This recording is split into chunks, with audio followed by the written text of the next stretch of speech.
If you want the full story of Safe Haven, then you'd best be on the lookout for those tiny details Mob made very difficult to find. Safe Haven was the most lore-heavy chapter, providing insight into Poppy and the prototype's plans and motivation, alongside a few confirmed theories. But in the midst of all the running, and there really was a lot of running, were secrets you may have missed in your playthrough. Every new chapter furthers Poppy Playtime's timeline and enriches its story. While many questions remain unanswered, there's always something to sink your teeth into as you wait for the next chapter to release. Safe Haven provides multiple revelations as it confirms popular theories surrounding Poppy and the prototype, alongside bringing back a fan favorite right before the credits roll. But every chapter has its secrets outside of the hunt for lore in their VHS tapes and notes.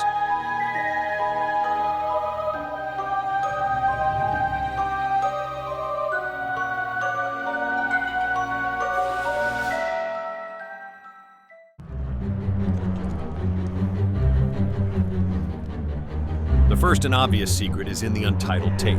This is the hardest collectible to find in Safe Haven, as it's placed in a moment of pure panic. As Dowie chases after you for the first time, you run through a cave system before the boss fight. You can pick up the Untitled tape from the caves after jumping across the electrified gap as Dowie chases you. The tape confirms a long-standing theory about Poppy and her identity. While a name hasn't been given, we now know Poppy is Elliot Ludwig's daughter. While she sees the prototype and Ludwig as two separate entities, there's still a wonder whether these characters are one and the same. The fifth and final chapter will give us more answers, but for now, we have something tangible to hold on to about Poppy's real identity.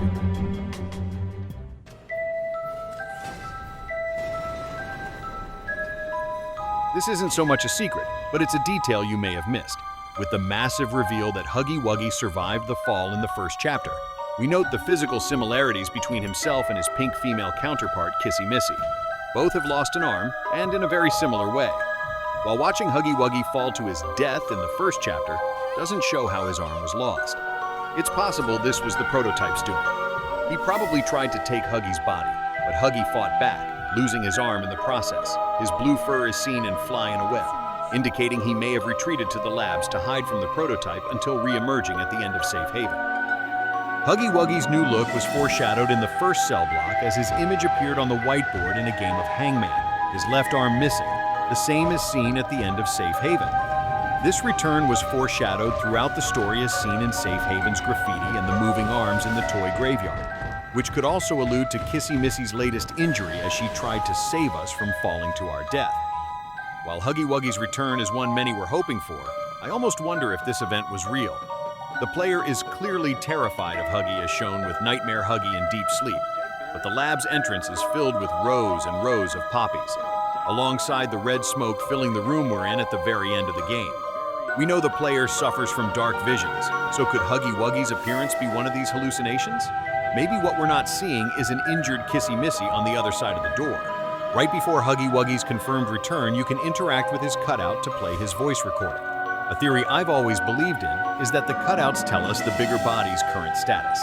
For example, the smiling critters in deep sleep often end with screams and distortion. Meanwhile, Catnaps had heavy breathing. Mommy Longlegs' recording was purely static, linking to her death in Fly in a Web. This may be Mob's way of telling us which bigger bodies are still alive.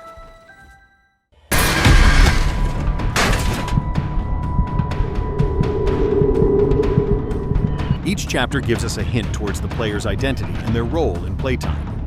Theorized as PW, Dr. White, or Rich, the player's nightmarish hallucinations caused by the red smoke reveal we may have had something to do with Ludwig's death. This was hinted strongly in Deep Sleep's PT, influenced Nightmare section, and the audio in the cell block hallucination implies the player had already seen the labs. The jury is still out on who exactly the player is. The doctor didn't recognize the player as a fellow doctor or scientist, but wondered how the player's potential was missed by playtime. This, alongside the labs being a restricted area where trespassers were killed for entering it, points to the player being someone like Cole or PW, low-class staff looking to release classified information against playtime. Alternatively, it could be Rich who reached head of shipping after climbing the corporate ladder.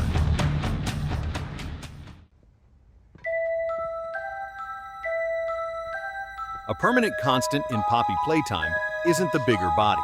the platforming and puzzle-solving elements, or the collectibles you can gather for lore in every chapter.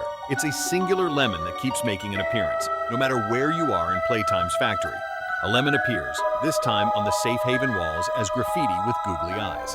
Strangest of all is the real lemon you can pick up inside the first cell block. This strange googly-eyed lemon has voice lines and reacts to the red smoke.